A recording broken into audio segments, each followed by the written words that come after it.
Welcome to the Nate KG Podcast, a show dedicated to exploring the nuances of jump rope, where I talk with jumpers of all skill levels, backgrounds, and fitness goals. Today, you're going to hear from jump rope veteran, aka Jude Coe. I've been connected with Jude for about a year now, and I've been watching him consistently put out very thoughtful, objective videos about jump rope over on his YouTube channel.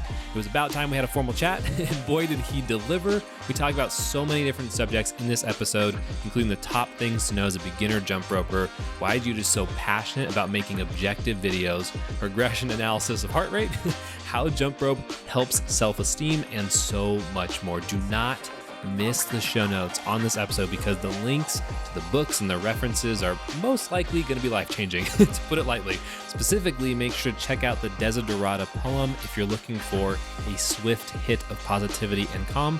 That will do the trick. Also, make sure to check out his YouTube page at Jump Rope Veteran because there are a bunch of great videos over there, including his podcast where he also talks with jumpers. All of the show notes for this episode can be found over at natekg.com. And now, please enjoy this conversation with jump rope veteran, aka Jude Coe. Jude, welcome to the podcast. Thanks for being here, man. Hey, Nate, thanks a lot for having me. It's an honor to talk with you, and I appreciate everything you do with jump rope and all the skills that you offer to the community and all the advice that you have, man. Appreciate it. Yeah, absolutely. I'm pumped that we're connecting. We've been talking off and on for a while now, and we just did an episode. I did an episode on your podcast, which was really cool. And so now we're going to dig into a little bit of your history. I think a good spot to start is where you are in the world and how you first picked up a jump rope. Yeah, I'll start off with where I'm at right now because I do a lot of moving around since I'm in the military. I'm still in active duty Army. Gotcha. And so right now, my wife and I live in Detroit, the Detroit, Michigan area, which a lot of people, it gets kind of a bad rap, especially for anyone who's seen 8 Mile or kind of grew up in that time. You know what I'm saying? And with all the tough history that the city of Detroit has, but it's actually a really nice place to live. It is a little cold. This is the first winter we've had here. It's a little cold, but it's a great place to live. And I mean, I can just go from the beginning. I mean, when my dad was in the military as well, he was in for 30 years. And so we moved all over the place. I was born in Germany. We moved to upstate New York when I was like 2 or 3. We moved to Hawaii after that. Then we moved to Charlottesville, Virginia, which is where I spent most of my time. That's where I went to high school, and I also went to college in Virginia. And then we moved back and forth from the D.C. area because my dad worked at the Pentagon for a little while. He worked there a couple times. And then once I got out of high school, I went to college for 4 years, over about an hour from where I spent most of my time in high school in this town actually called Farmville for Virginia. Yeah, it's kind of out in the sticks. You've been all over. Yeah, I know. You would think that with all the places I went, because I lived in Europe as well as a teenager. I lived in Belgium. You would think I would have kind of gotten away from Virginia and went somewhere else, but I didn't do so well in high school. I didn't live up to my potential in high school, and so I kind of had some limited choices of where I went to college. So I was kind of happy to get into any kind of undergraduate school that allowed me to get out of the house and be more free from where I grew up at. And so after college, I couldn't find a job. I actually graduated in 2008 in the middle of the financial crisis. Perfect. and I mean, I had no idea about what that was back then because I just wasn't schooled up and financially literate back then. And so I couldn't find a job. So I moved to Newport News and I stayed with one of my best friends who I've known for about 25, 26 years since we were probably about 6, 7 years old. And then I was like, man, maybe I can join the Army too. So I did that, went to Fort Hood, Texas. That was my first duty station, 2009, as a brand new officer. Spent 3 years there, did 1 deployment to Iraq, and then I went to Fort Campbell, Kentucky. I did 2 deployments to Afghanistan out of there. Went to Alabama after that. I got selected to be a general's aide, so pretty like a personal assistant to a general officer. Then went to business school after that. And that's around the time I got selected to go to business school after that. And the Army paid for that as well, which was great. And that's around the time that I picked up the jump rope. And this was in about 2018. And the way that I picked up the jump rope, it was a confluence of 2 major things in my life. The first was that in 2018, when I was in business school, January 6, 2018, I got a phone call from my mom, and she said, Jude, your dad has had a massive heart attack. You need to find a way to get back here if you can. I was about 2 hours from where they lived.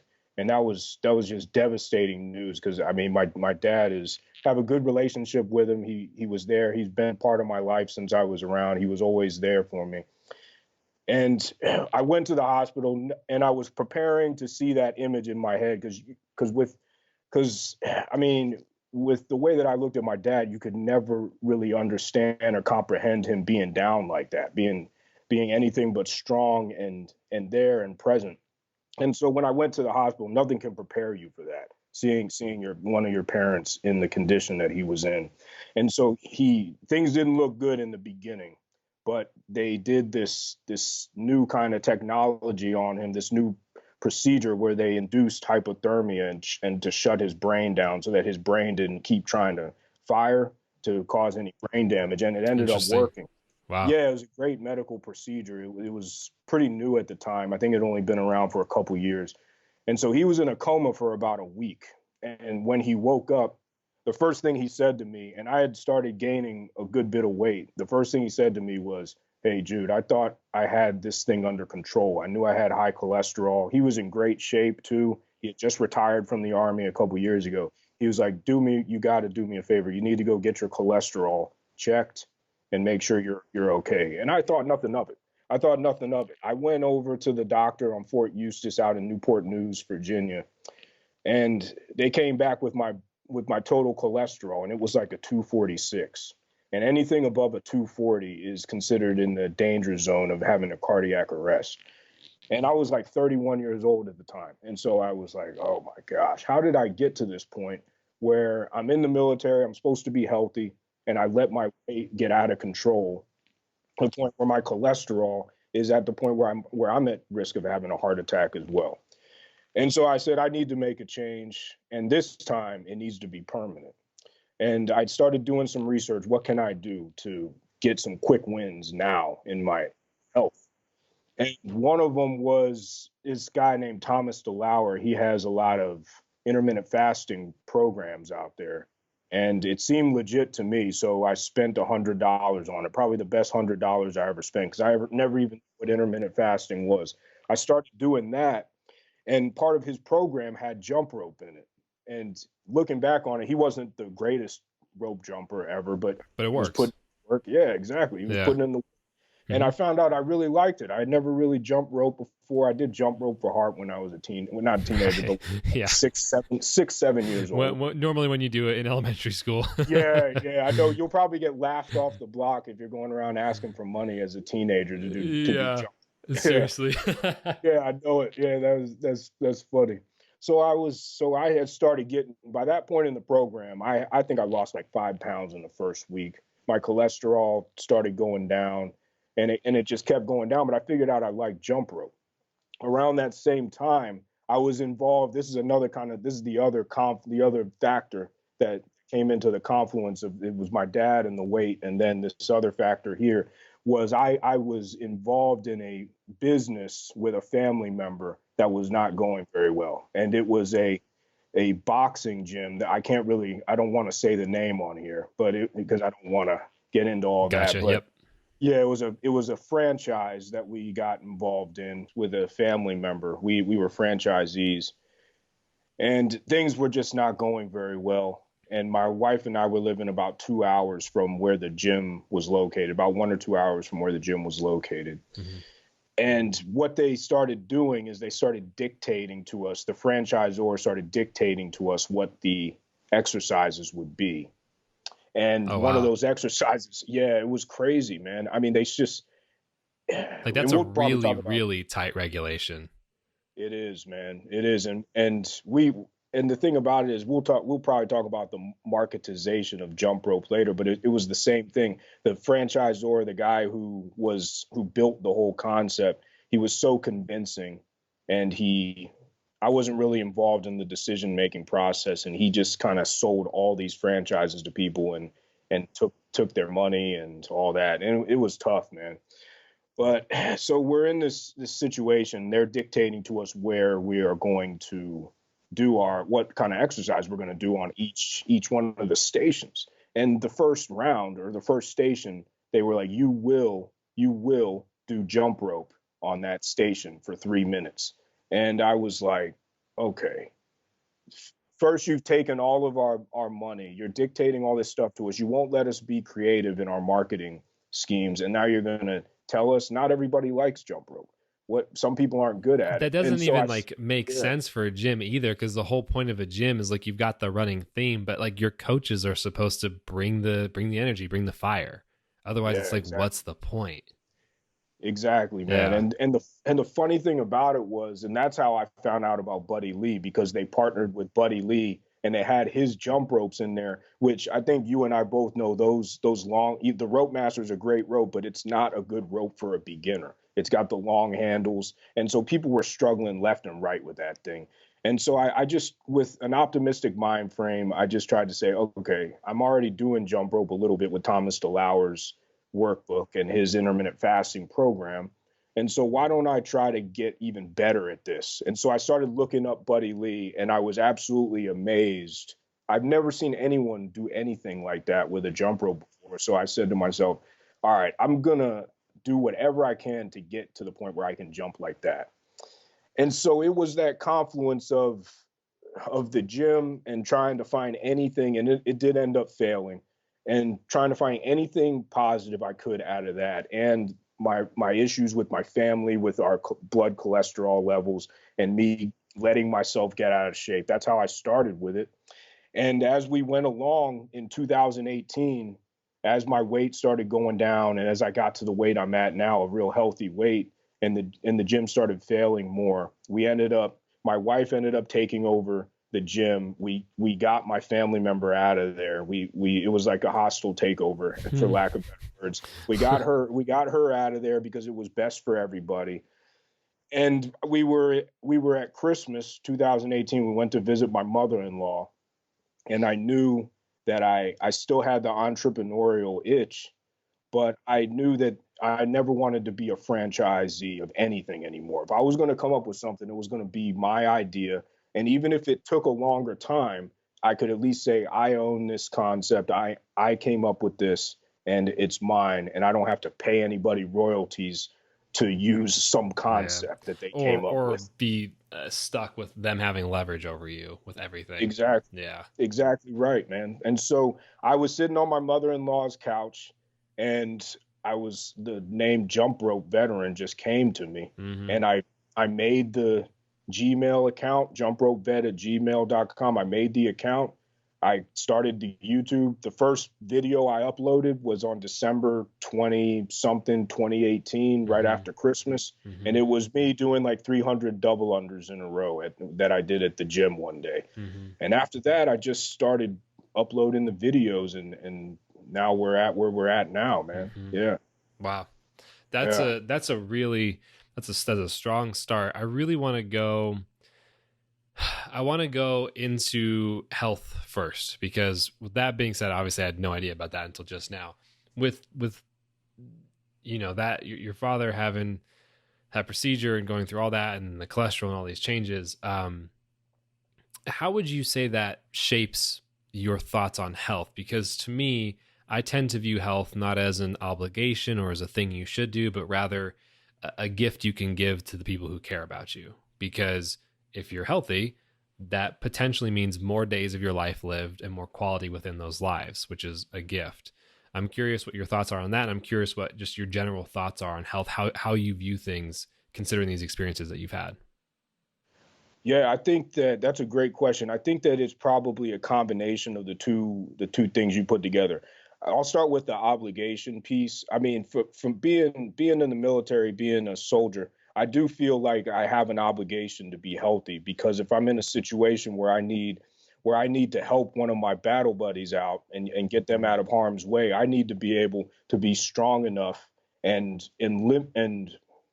agile enough to get them off the battlefield. So that's how I look at it. I look at it as an obligation as well, also to my family. I mean, I want to be as healthy as possible for them. And I think that that does play into the gift piece you were talking about. Whereas there's a lot of things that I got going on in my life. I earn I earn a decent income. I have a good setup in my life, and people do depend on me. So I know that I need to be healthy in that regard as well. And I think that you can't just go about the health and fitness for just yourself either. It's other people. That's one thing that I say on the channel a lot. I say, if you have kids or especially if you have kids, they're not going to understand why you can't walk up the stairs or why you can't take them to the park or play with them. All they're going to see is that the other parents are able to do that, and you're not able to do that because you're not healthy enough. So if I ever do have kids, I want to make sure that I'm healthy enough for them also. So I think it's a combination of an obligation. Yeah, man. Yeah, absolutely. Yeah, that makes a lot of sense. To keep going a little bit further on this, how do you view? I don't really know the correct way to phrase this, but like we've got body shape, body size, body image, aesthetics, and then we've got internal function. How do you view the relationship? I think that, do you view aesthetics as synonymous with health? Do you think that there's a difference between the two? Do you focus heavily on aesthetics, or to use it more biomarkers? What's kind of your approach there? My approach is the health stats. So the cholesterol is a big one. I think that over blood pressure, all the stuff that you get checked in a physical, I think that if that's straight, for me, that's important just because of my history. But I think if that's straight, everything else will come along. When I've been on some of my live workouts on the channel, some people have been like, "Do you have a six pack? How long does it take to get a six pack?" And but that's kind of common thinking when you're young, because everybody wants a six pack and all that. But I think the six pack, if you want it, or you want a good looking body, it shouldn't be the primary goal. It should be a function of you being healthy inside, having good blood pressure, being straight with your mentality too, being happy. The aesthetics are all just a function of being good inside, both mind and body. And so I wouldn't say I wouldn't say that I don't pay attention to the aesthetics, because I think that if you do start seeing fat on your body and your six pack starts to go away, that's an indicator that maybe you might need to change something in your diet. But that's how I use it. I don't. But it's not the primary driver. Exactly, not the primary driver. Yep, okay. That's right. Cool. Yeah, and so that makes a lot of sense. And I kind of want to move towards your content and all the videos you post. Yeah. Let's start with this. I want to start with asking you what your mission is with Jump Rope Veteran, the brand and the content you put out. Yeah, the mission, I think it started with just trying to help people. Losing a lot of weight like that it teaches you a lot of things, but it's not very much fun to go through a process like that, where you let yourself get out of control. You let your health get out of control when there's really no excuse. There was no excuse for me to let my health get out of control. And so in the beginning, it was to help people out, just help them out, put out videos that would help them get healthier through jump rope. But then as things started going on, we had talked about this a couple of days ago. My friend who has a great business mind, his name is Colin. He critiqued my channel one day, and it was a very objective review he gave me. And he said, "I think your stuff is good, but you got to start doing some reviews on here. I think if you start doing some jump rope reviews, you can number one, you can help a lot of people out because you're a little knowledgeable about jump rope now, and two, you might be able to gain more subscribers if that's what you want to do." And so I said, all right, yeah, I'll try that. And so then once the reviews started coming, it started being toward using what I had learned in the short amount of time that I had been jumping rope to try to help people out from a business and consumer standpoint. Because when you start jump rope, there's a couple people you're going to see on YouTube when you start, and just because of how the YouTube algorithm works. Right. And the huge amount of content that they've created too. Oh yeah, exactly. Exactly. And it might be good, it might be bad, but people who are just coming into jump rope, they need people who are going to tell them the truth about the products that are out there. And they need people who are going to tell them the truth that don't expect to get any kind of anything in return. Just somebody who's authentic being out there telling them what they think. Yeah. Where does that come from? Because I've watched your videos. I've received feedback about your videos from other people who are not necessarily connected with you, and it's very positive. And you strike me as a very no nonsense kind of guy. You're very straightforward. You're very clear with all of the potential positives and all the potential negatives, and you give extraordinarily balanced reviews of ropes. And it's almost as if you're both sides of the lawyer towards whatever you're reviewing, where you go as hard as you can negative and as hard as you can positive, and then you give your ultimate conclusion. What is it? I mean, we've kind of somewhat answered it so far about you wanting to provide knowledge, but what is it that drives you to do that? Where does that kind of come from? Yeah, I think I've been like that as a kid, since I was a kid. My parents would always tell me that I've always been a very detailed oriented person. But I think it also comes from, we had talked about this before, having bad leaders and good leaders, and having this intense desire to make it better and to pay it forward from the experiences that I've gone through. I think that's what it is. So for instance, if I go out and I get a jump rope that breaks in a week, well, my first inclination, my initial reaction is, I don't want anyone else to have to go through that again. They shouldn't have to go through that. It's just not right, especially if that person is doing the right thing and they're trying to do right by their health and fitness. They might have gained some weight. They might have let themselves get out of control, but that doesn't matter. They're trying to do the right thing, and they go out and they buy a rope that just doesn't deliver and is a shoddy product. And on the other side of that, it's if there's a good product out there that I find that I don't think many people know about, or they might know about. I mean, the RX original jump rope, I had never tried that rope before. I tried it a couple months ago. That's a great rope. So I'm just going to go out there and let everybody know, because I truly want everybody to succeed if they decide to pick up a jump rope. And yeah, that's where it comes from. But I've always just really cared about trying to do the right thing by people. I mean, I might have failed a lot in the past, but I've just always, I mean, when I was a company commander in the 101st, I just realized that not everybody gets to choose their leader. These soldiers don't get to choose their leader. They're there, but I can choose how I treat them. And I might have failed at some point in time, but I always wanted to just treat people with dignity and respect and be as authentic as possible. Yeah. Yeah. I mean, it comes through with everything. And I think to touch on when you talk about the negative side effect of potentially getting a rope, you roll up on like the market nearby or whatever convenience store, and there's just a random jump rope sitting there, and you get that's probably not going to be as useful. And I think that one of the things that tends to happen, whether it's information or product or whatever it is, if it doesn't help, right? If it's the case that you're talking about, the rope that breaks, I think there's the reality of it is that there's a very unseen consequence, which is that person who's trying really hard, it might have taken them so much energy or effort just to get to that point. Even just purchasing a jump rope might have taken so much effort, and to then have something not work out, I think that shows I think there's a very big disconnect. If you're selling whatever, something that is not as great or not as great quality, I think that there's a big disconnect, not being able to see all of the things that potentially went wrong.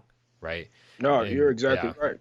Yeah, you're exactly right. I think there's a difference between someone selling some food or drink that's not that great of quality versus somebody who's selling a piece of exercise equipment that they know is not good quality, because it takes nothing to get in your car and drive down to the local fast food joint, because and just get a burger and eat and go for that. It takes nothing to do that. But like you're saying, it does take a lot of willpower, and it takes getting to the point where you're like, man, I need to do something about this. And then you go and you make the effort to get the rope that you think is great, and then it ends up not working out. Yeah, Well, and I exactly. think that there's a different level. I mean, yes, we could talk about eating disorders and how that's different, but within a general scope of things, and a very wide view, when you compare something like you said, like food, um, or like trying like clothes, buying some clothes that you thought was good quality and it wasn't, right? Versus the jump rope, like there's a huge element of, I think, self-esteem and self-worth that is the undercurrent of a lot of fitness things, especially when we're talking about, if we're taking the general comparison of like just going out and buying a random pair of clothes just for whatever reason versus trying to get into an exercise or a form of exercise, the negatives of that not working out are wildly different. And I think that to put out information or to sell a rope or a product, it's important. And that's, I think, why what you do is so good, is because you tend to be from my perspective, looking at all the different content, I feel like you're kind of like the truth guide, right? From everyone in jump rope, and you really like, you just put it down, like, here's the, because like I see all different types of ropes and I see that kind of stuff too as well, but it wouldn't make sense coming from me, for number one, because it's just not really the content that I'm interested in creating, because it doesn't really fit just me. So it wouldn't be authentic that way. But also, I already have a couple of companies that I am very, very close with, and there's no possible way I can be 100% unbiased. Yes, I can dissect things. I can look at elements of things. I can compare it to other things, but I already have like my biases already, whereas you're extremely objective. And I hear you say negative things about things that I love, and I'm like, no. But it's fair though. But it's fair, right? And you cover a lot of different contexts, and you're very, it's not surface level by any means, and that's really phenomenal. You had touched on the idea of marketization of jump rope a few minutes ago, or actually probably about 20 minutes ago. Now looking at the timestamp, we're already about half an hour in. That's crazy. Marketization of jump rope. How do you define that? What are your thoughts there? Jump rope has got to the point where I think that it's become susceptible to mainstream marketing techniques that people use in the commercial environment. So for instance, I mean, I'll just talk about something I saw right when I got into jump rope. I saw a music video type thing by a well-known jumper he was jumping rope and there were girls dancing all over him. And I was just thinking, I was like, is that really what this is coming to? But maybe in some kind of way, it's a good thing, because more people are seeing it. So then it's becoming more appealing to the masses. So therefore, they're relying on that kind of marketing. Even though I don't agree with it, maybe it'll get somebody jumping rope. But on the positive side of this thing, when I see some of Crossrope's commercials on YouTube, I really like those commercials, actually. There's one where there's a guy in a business suit where he shows up to a hotel. It's late at night. You can tell he's been traveling all day. He's tired. He might not want to get on the treadmill, but he has his cross ropes inside of his suitcase. And then he just goes down to the hotel gym and he starts jumping rope. So I think that it goes both sides. But I can tell you that I think it took a lot more ingenuity and creativity to engineer that cross rope commercial, to really think, now how are people going to be using it, than to use some models to dance on you to try to appeal to the carnal nature of folks. You know what I'm saying? I do. And so it goes both ways, man. It goes both ways. I think it's interesting because when you look at the fitness industry as a whole, I mean, any industry really, but if we're just dialing to just fitness, right? The fitness industry, with air quotes, is large, and there's so many different subcategories within it. And I think that when we take the view of all of the individual pieces of it that are well developed, I think jump rope is just getting closer to the point where it's well developed. And I think we're quite close to reaching mainstream. I don't know if you're familiar with Crossing the Chasm, like a marketing book about the bell curve of adoption rates of different innovations. Have you read that book? No, that sounds like a good one. I'm gonna write that one down, man. Yeah, I'll send you after this. We'll talk about it. I'll send you a link. But it's a great book. It's focused more on tech innovations, but the same principles apply to most innovations. The idea is that there's a certain point at which you hit early majority mass adoption, and I think that jump rope is getting quite close to that. There's just that last little point of of knowledge gap. And I think that what we're seeing is when anything gets to mass adoption by the law of numbers, right?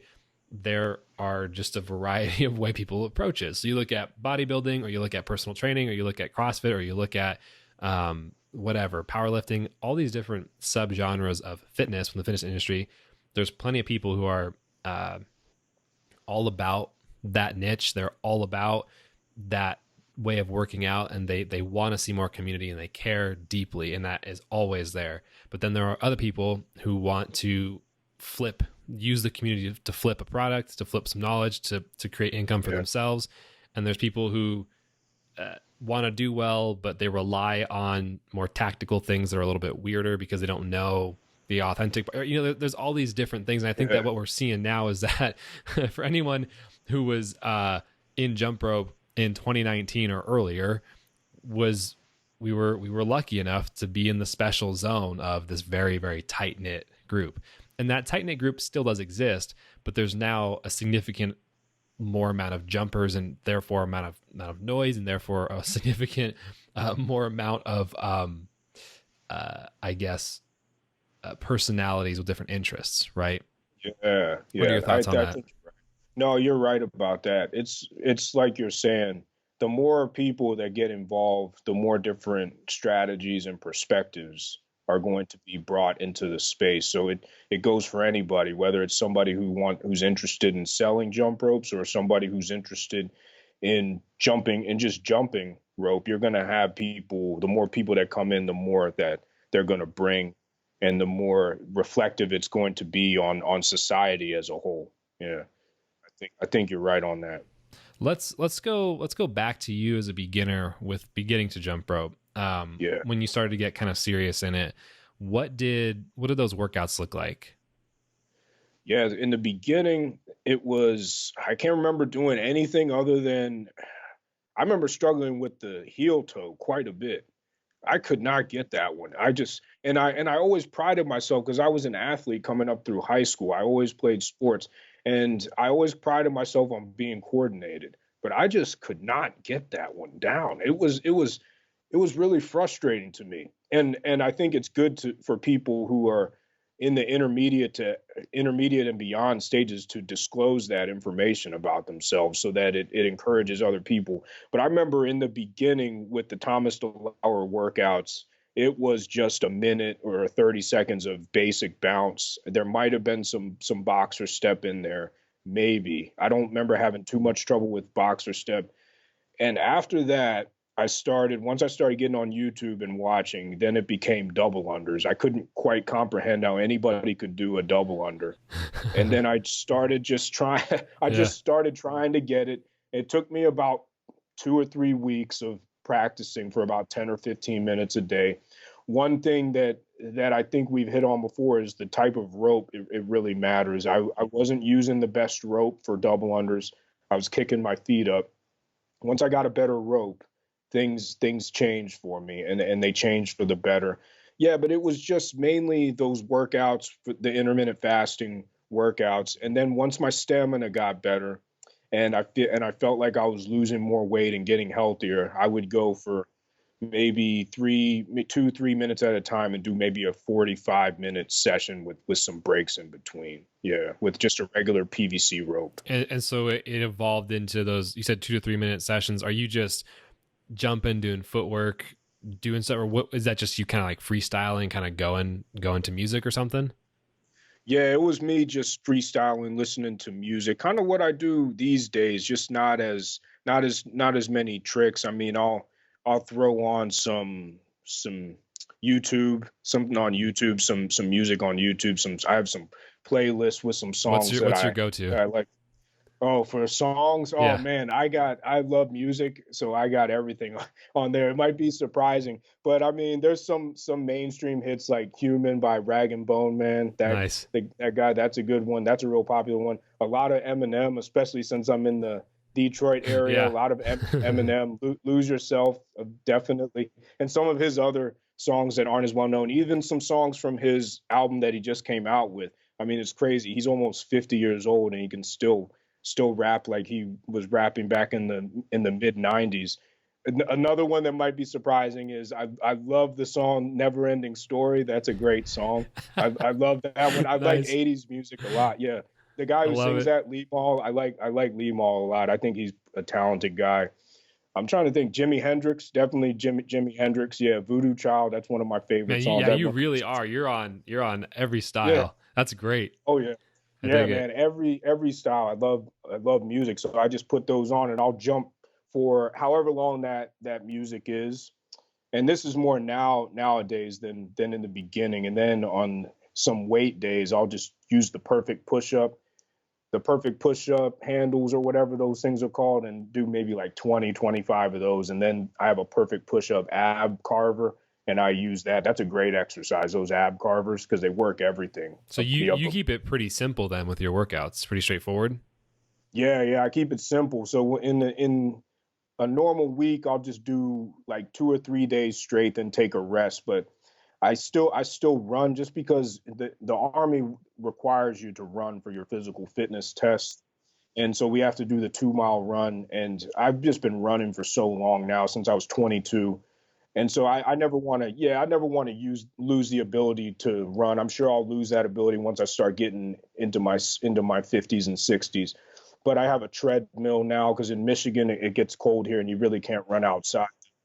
The ice on the sidewalk. Some of these folks up here that are from here do it. I'm not sure how they do it. They must have skill in getting over the ice, but I'm not going to try that one, because it's cold here. So got a treadmill, and I'll normally do a 5 mile run, a 4 mile run, and then a 3 mile run. And I do the runs on alternating days. I'll do 5, 4, and 3 miles.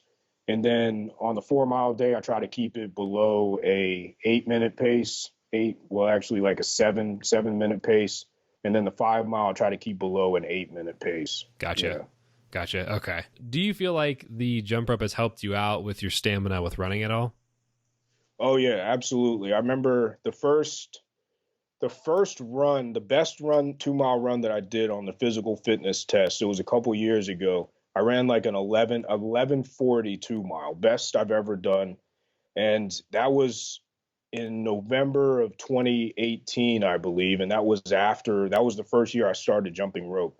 I remember distinctly taking off and feeling like I had just an unlimited amount of energy. I mean, there were other variables involved. I got a good night's sleep. I had been drinking water all day the day before, but I felt like that initial takeoff, I was just so far ahead of everybody. I mean, I don't think anybody came close to finishing near me. Maybe the next person was like a minute behind, which is still pretty fast. But yeah, just those fast twitch muscles, just being able to react quickly. I mean, even off of the running and the stamina. I mean, even it's jump rope has helped me so much, even with being able to react to things quickly. So something might fall out of the cabinet in my house, and I'll just quickly be able to catch it. You're a You know, superhero it's now. yeah, it's amazing. It's amazing. It helps in all sorts of ways. I've been able to work my way up to jumping for about 45 minutes straight. Mhm. It's just amazing, just being able to stick with it, what the jump rope can do Mhm. for you. When you're doing those 45-minute sessions, is that single unders the entire time? Is that freestyle? What is that? Was that? Are there any breaks? What does that look like? Yeah, for one of those, there's no breaks, and it's single unders the entire time. There's no Mhm. side swings. There's no breaks whatsoever. And Mhm. what I find during those long sessions is, I mean, I start to get a little bored if I don't have any Yep. music going, so I make sure the music is on. Mhm. And then the other thing I found is I was doing those when it was hot in the summertime in Mhm. Virginia. And just you got to have the right rope when it comes to that, because Mhm. the rope started really getting sweaty, and Mhm. yeah, it was hard to control. But from the stamina perspective, I felt like I could go for a while after putting Mhm. in all the work for those past couple years. Man, that's really interesting. That's very interesting to me because number one, it's really great because like you've taken this jump rope, this tool that you effectively did not know much about, and you've now made it something you can do for 45 minutes, which is incredible. But there's a Yeah. lot of other nuanced biological things that I think would be interesting to test out in terms of zone two training and the energy expenditure and where you are with bioenergetics and stuff. That's a bit more of a nerdy topic, but that's a really interesting workout to do because I've also been experimenting with longer sets, and the longest one I've done at this point has been a half an hour. For the same reason you said, if you kind of get bored. When I do mine, I put on really like detailed, intensely thinking required podcasts. That way, like Oh, my mind is like on something, you know, and like you can actually yeah. sustain that half an hour, and then it feels like it went faster than it did. Mhm. But yeah, Yeah. could you have ever expected to learn these freestyle skills or to be jumping this long when you first began? Yeah, that's a great question. I don't know if I really ever comprehended it. I just never, when I first started, I didn't understand the possibilities with it. I was so focused on getting myself to the point where my cholesterol wasn't in the danger zone anymore. And then once I think everything opened up for me once I started watching the videos of Buddy Lee, maybe a month or two into my weight loss journey. I started thinking, oh wow, now I know there's so many different combinations and permutations of this, and the sky is not really the limit. The sky is the beginning with Yeah, jump with that's this so stuff. I mean, true. you can just keep going. You can keep going with this. To say the sky's the limit would put jump rope in a box that it shouldn't quite be in. And so yeah, I didn't think about it until I started watching Buddy Lee, and I realized, okay, what can I do? Can I jump for this? And then I just started saying, well, let me test the limits and see what I can do. Yeah, man. Hmm. That's interesting. So you've got running and you're obviously working out a bunch and you have been working out a bunch. Are there any other hobbies or activities in addition to jumping and working out?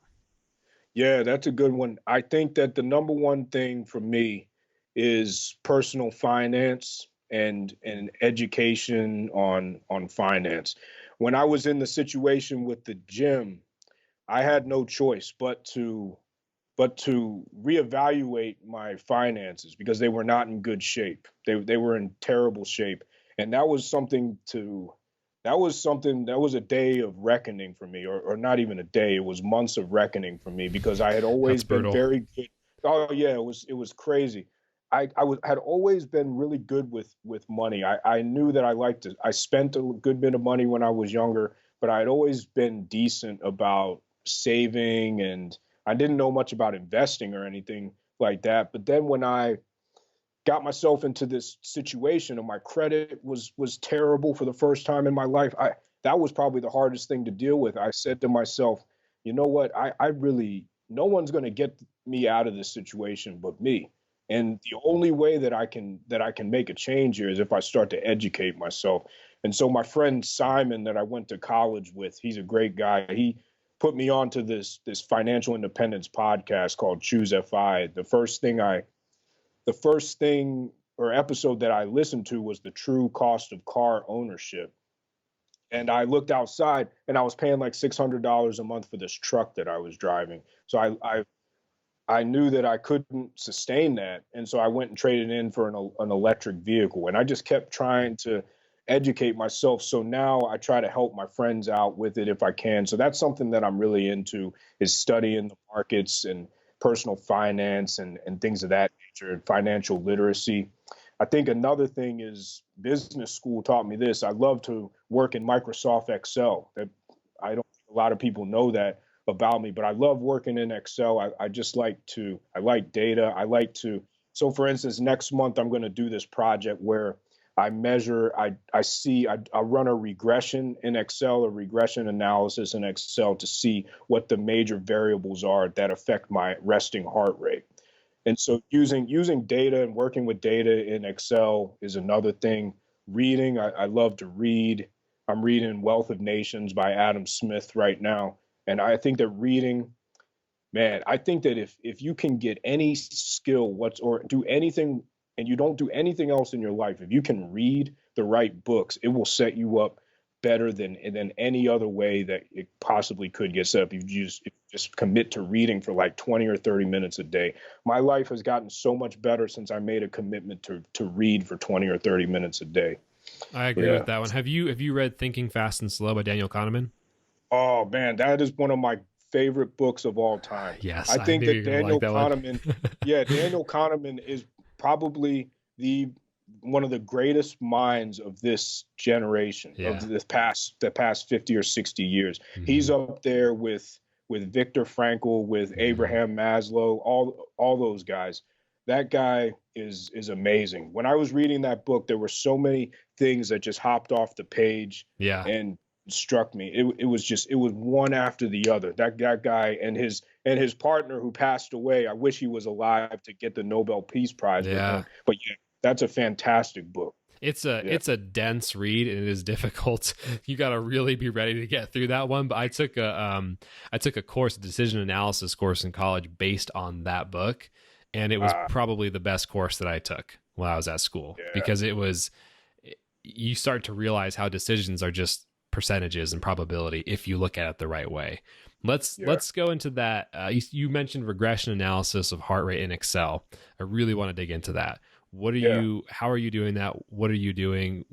What's kind of the detail there?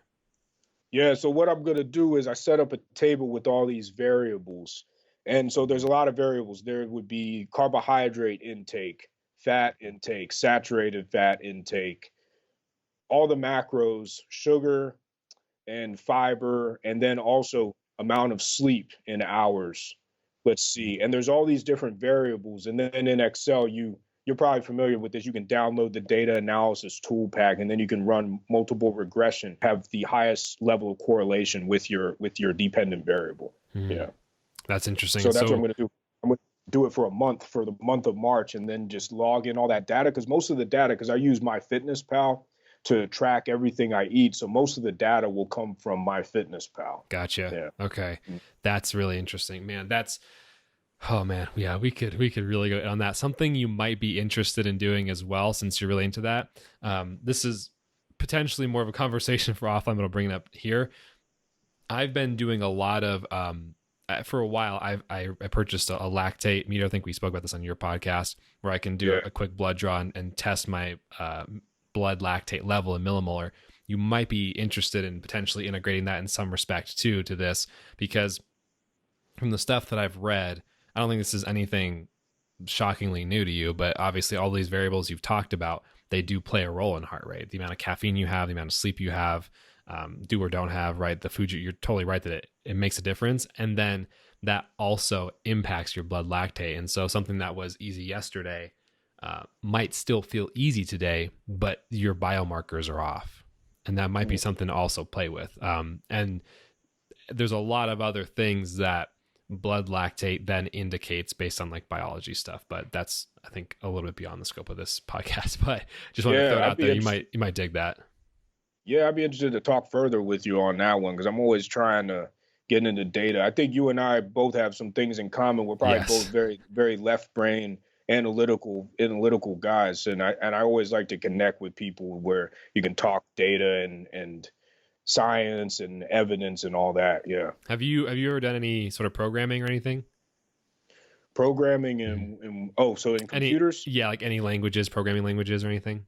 Oh, no, I really need to get into that. The only type of, I guess you wouldn't really call it programming, is writing formulas in Excel. That's the only thing, but I'm not even good with VBA and Excel or anything like that. No. We should chat about that too, because there's some things that I think you might really go down the rabbit hole with if you like that Excel stuff, you know? Let's move on into some more jump rope stuff, because I think we might be losing some people here. We might. It's fascinating to me, but let's go back into some jumping stuff. You've really accomplished a lot, and I think that looking at this thread of things that you've done, both we talked about with finance, you've talked about with jump rope, you talked about with your YouTube channel and the things you're trying to accomplish there. It seems like there's this consistent thread of wanting to get better or wanting to improve. And I'm curious kind of where that originates, because it's a quality I've seen in some people and not in others. And it seems to be very much definitely learnable, but something that kind of is usually just kind of within you. I'm curious where that seems to originate for you in your mind. Oh man, that's a good one as well. I think that I just spent a lot of my life, the beginning of my life, messing up and not living up to the potential that I didn't think I had, but that obviously was there. When I was in elementary school, I was always getting good grades. I I just was always doing the right thing. And all of a sudden, when I got to middle school and then high school, I just stopped applying myself. And I look back on it, and I know everything happened for a reason and made me the person I am today. But and when I look at what I've been able, the things I have been able to do, I just think to myself, man, you could have done so much more with the mind that you have back then if you had just put in the work.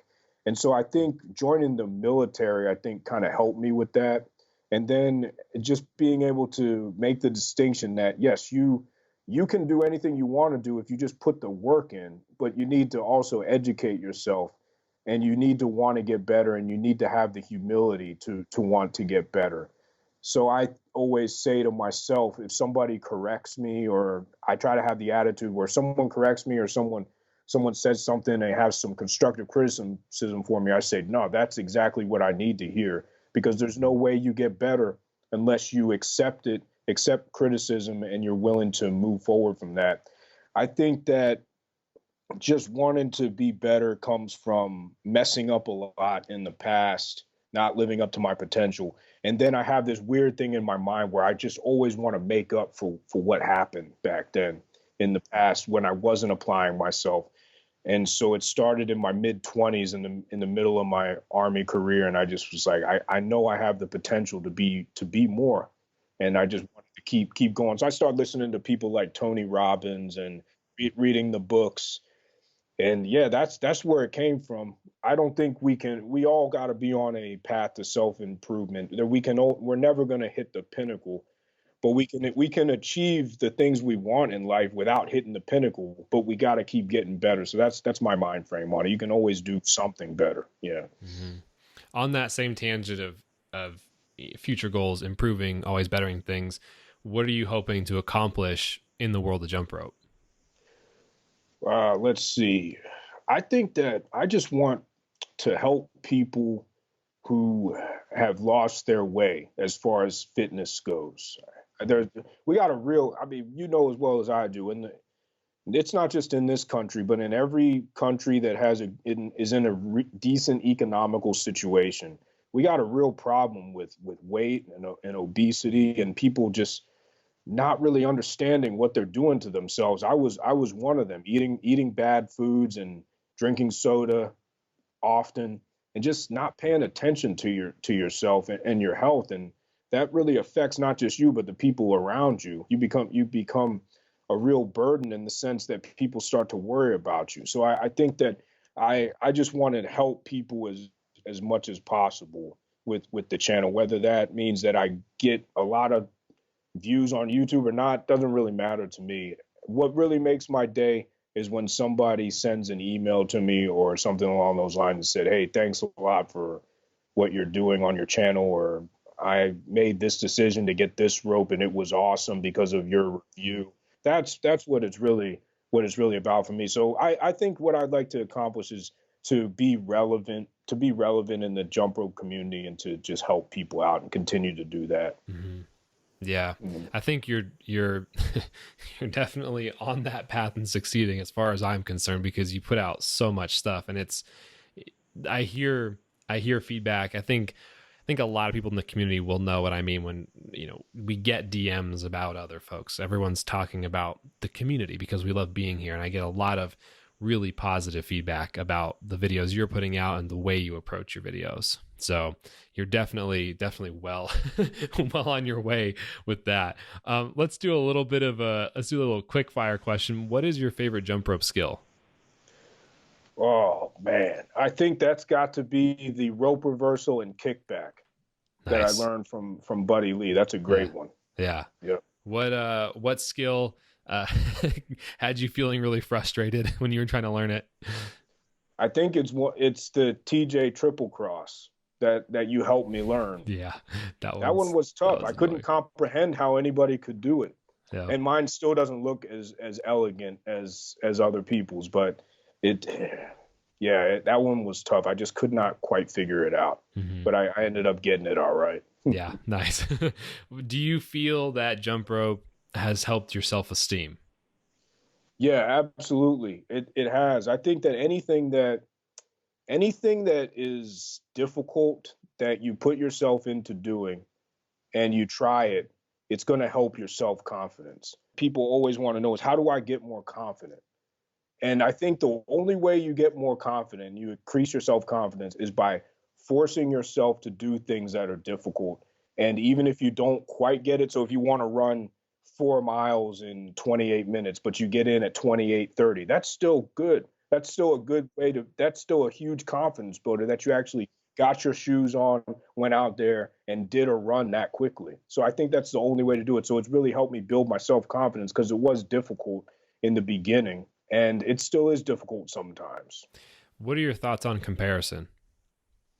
Comparison, so Mhm. comparing to other people. Yeah. How do you view comparing to other people? I think also comparing to yourself could also be lumped in there as well. What are your thoughts on just the idea of when somebody or you compare to somebody else or to yourself as well?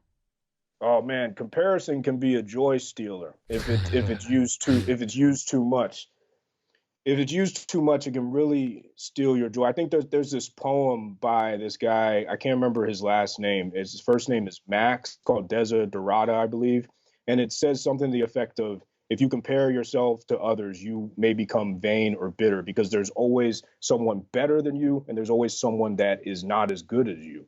And so when I listen to Matt, I can't remember his last name, but whenever I listen to Desert, it's one of my favorite poems ever. I internalize that comparison line that he wrote, and it's such a good poem overall. And I say, yeah, I'm walking on my own path, and there are so many other that everyone this other person next to me. There are so many other different things about that person's life that have nothing to do with me, but that made them who they are. That it's almost impossible. You can't make a comparison Hmm. with somebody It else. makes So no that sense. Exactly. It doesn't make any sense. You're on your own path. Everyone's Mhm. walking their own path. You know, What are the top like 1 to 3 things you wish you would have understood or known when you first started jumping? I think this is the number one thing is who the good people are, who the people that you need to focus on that are that are conveying the information about jump rope. So if I had, for instance, if I had found you before I found somebody else on YouTube, that probably would have made a difference for me. Finding the good people that are putting out good information that are not there to sell a product, or if they are there to sell a product, selling the product is secondary to helping people succeed. Hmm. We were talking, I think we mentioned this briefly when I was on your podcast, and we definitely talked offline a little bit about this idea of, in my mind, I believe that you can be sales focused or you can be mission focused with the business. And while they can be very, very tightly coupled, one must be a higher priority than the other. They can't be even. I'm Yeah. curious what your thoughts are on that. I think that, yeah, you can have those they can be close. So it can be like a horse race where you have them both Hmm. inching across. But in a horse race, you never have, both horses are never at the same Spot. threshold. Yeah. Yeah, they're never at the same threshold. There's always one that might be a little bit farther than the other. I think that you're right. I think one will eventually prevail, and it will prevail in places where you may not think it will come up. So it'll just prevail in your actions. It'll prevail in what you're doing. So if you have a YouTube channel and you're focused on only selling, well then eventually your content is going to suggest to everybody that that's what you care about, because it's going to come ahead and it's going to reveal itself. And the same thing goes with the mission focused people. If their content is eventually, because you can't hide from yourself, you can't hide from what's coming out. So whatever's in here is gonna come out, and if you put content out, people are gonna recognize it. People aren't dumb. Yeah. They recognize it. Yeah. And I think it's important that, like, in terms of somebody seeing that, I don't think sales focus is always necessarily bad. It just depends on your goal. If you're just casually jumping, you have no interest in going beyond a single or just a couple foundational skills, and it really is not a priority, then most things will work, right? It's just that if you progress on to the level of wanting to learn very high level, like in your case, you want to learn a TJ. Well, if you want to learn a TJ, we definitely got to make sure all those foundations are set in order for you to then level up, right? And so I think understanding the goal dictates whether or not one or the other is important or not important, but like you said, being effectively social media literate and being able to see that is very important. For somebody who's on the fence about starting to jump rope, for somebody who is, they know of jump rope, they're kind of in it, maybe they've dabbled a little bit here and there, but they're still kind of on the fence in terms of taking the dive into it, what would you tell that person?